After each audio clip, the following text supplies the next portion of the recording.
MakingAScene.org brings you How to Tour Like a Pro. You know, for any indie musician who really wants to make a career out of this quote right here, this is the absolute truth. The job is the road. Yeah, social media helps, streaming helps, but they're not the foundation. Touring is. And the real goal isn't just to be famous for a minute. It's about building something that lasts, a system that actually pays you, grows with you, and most importantly, keeps you in control. For way too long, touring has felt like this brutal grind that just breaks artists. You know the story, you show up in a new town, you're basically starting from zero, and you just have to hope some algorithm throws you a bone. But the 2026 way is totally different. It's about building a repeatable machine, a system that creates momentum you actually own, because it's built on direct fan relationships. And that's exactly what we're going to tear into right now. All right, so here's the game plan. We're going to start by hammering home why the road is still the job. Then we'll dive into the nitty-gritty, planning before you go, and of course, surviving those long drives. After that, we'll talk about how to walk into a venue and own it, how to build this thing we're calling the fan ownership engine, and finally, how to protect your stuff and yourself. Let's do it. First things first, planning. And I'm not kidding here. What you do in your living room in the weeks before you even smell the inside of the van, that is literally the difference between a professional tour and a complete, soul-crushing disaster on wheels. Let's talk about this number right here. $2,000. This isn't just a suggestion, folks. This is your non-negotiable lifeline. Why? Because a blown transmission doesn't care if you have a show tonight. I have personally seen a tour completely fall apart over a broken axle, all because the band didn't have the cash. This isn't being pessimistic, it's being a pro. This is your safety net. Next up, let's talk about packing the van. We gotta stop playing van Tetris at 4 in the morning, right?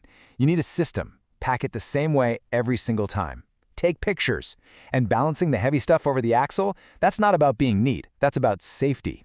And please, for the love of everything, use tie-down straps. A hard brake turns an amp into a missile. And finally, pack that sleep kit. Trust me, you never know when the guest bed you were promised is a couch that's seen better decades. Okay, this is about staying human and staying on budget. Every dollar you don't spend on overpriced gas station junk is a dollar you can use for something else. Plus, you'll just feel better. And, you know, things like baby wipes and toilet paper, they seem funny now, but just wait until you're at that one venue and suddenly they're more valuable than gold. And here's the modern secret weapon. Think of this as your AI tour manager. You can use tools like ChatGPT to hammer out all those professional-sounding advanced emails you hate writing. Use Canva to whip up some tour graphics that don't look terrible. Look, this isn't about being fancy. It's about automating the grunt work so you can save your precious energy for the stage where it actually matters. Okay, you're planned, you're packed, you're ready to hit the road. Now we need to talk about the single most dangerous part of any tour. It's not the sketchy promoter or the rowdy crowd. It's the drive. This part is about staying alive. We have to talk about this, because this is the devastating reality of the road. That tragic crash, it's a story that gets told in touring circles for a reason. It's a reminder. Driver fatigue isn't just a possibility. It's a professional hazard that has taken lives. This is not about being tough. It's about being smart enough to get to the next show. So let's just put this in big, bold letters. Fatigue management is professionalism. Period. There's no award for driving tired. There's no glory in powering through. You're just risking the lives of everyone in that van. A true pro knows when to pull over. So, this all boils down to a few non-negotiable rules for the van. The co-pilot's job is to keep the driver awake and engaged. Change drivers the second you feel tired. No heroes, remember? Use Waze for sure, but have a backup plan for when you lose service. Keep the van clean. I swear it makes a huge difference for morale. And yeah, we have to talk about it. The van is a no-fart zone. Laugh now, but 8 hours in, it's not funny anymore. Okay, you made it. You survived the highway. Now, the next challenge begins. It's time to master the venue.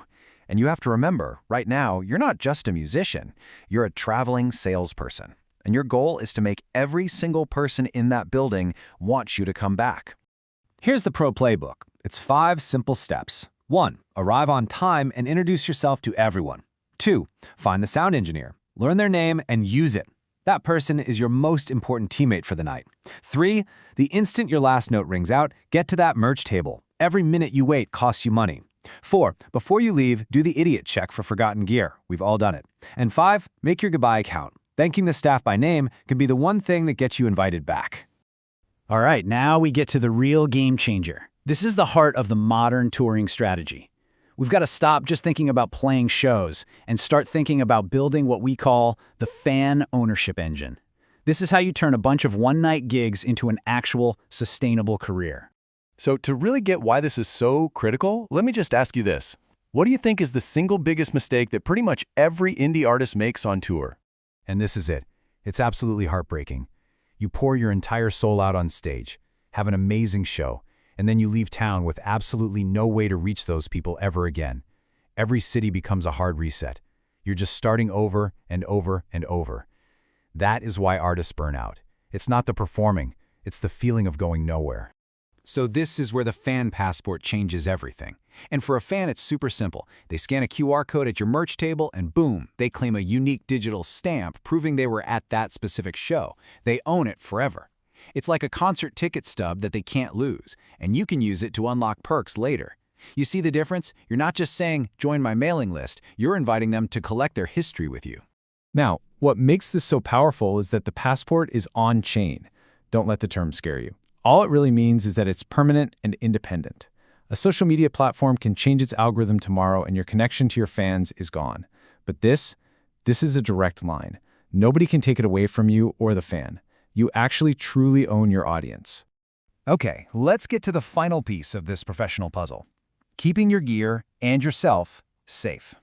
Because all the amazing planning and fan building in the world won't matter one bit if your van gets emptied out at 3 a.m. Think of this as your don't get robbed checklist, and none of it is optional. During load-in and load-out, someone always has eyes on the gear. It only takes seconds. Don't put your big cool band logo on the van. It's just an advertisement that says expensive stuff inside. Document all your serial numbers, take pictures, and for real, get actual touring insurance. It's not a suggestion. And please, just bring your #1 guitar into the hotel with you. Just do it. So here's the big takeaway. When you combine this timeless road wisdom with this new fan ownership engine, you're not just surviving a tour anymore.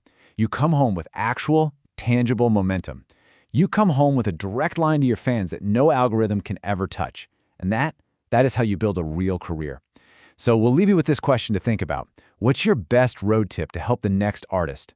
Make sure you check out the other great articles and resources on makingascene.org, the place the indie artist goes to build a new music industry.